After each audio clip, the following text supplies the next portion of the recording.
Okay, the last video I made of this was, Ceiling Fans in My House Part 3,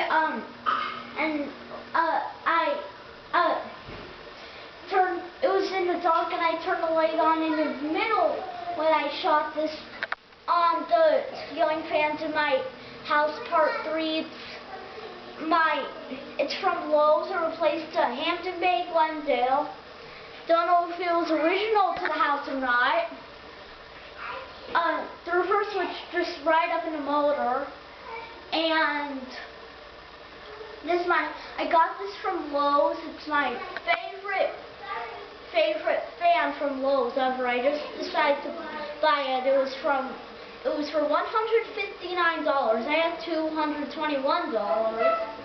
And I spent $159 with that.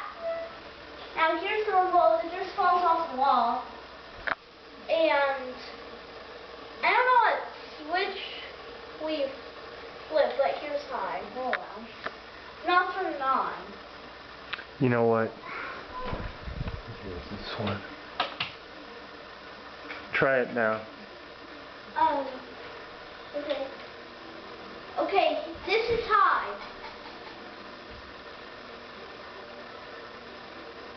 And there's the light. You can't really see it in the light.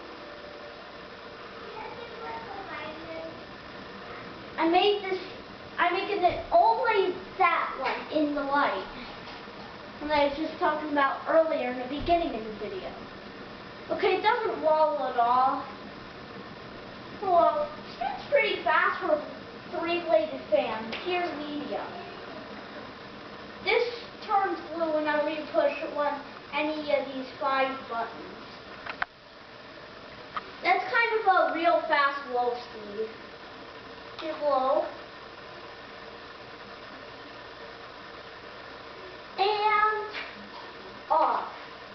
I saw when this was made on a motor tag, I didn't think that was right because I saw it before. It said 9/2011. So that was September of 2011, and I didn't think it was from that year because I saw like in 2010. I don't know why I saw that motor tag.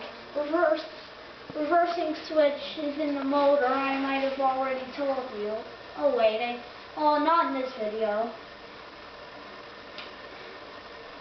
Wait, did I turn it off yet? No, I don't think I did. Okay. So it's off. Again, it's a 3-bladed fan. Look at that light glow. So nice. So green is so nice. Love this fan. Okay, hopefully I'll upload it tonight. It's March 3rd, 2011. Bye. 2012. Yeah, I mean 2012. Bye.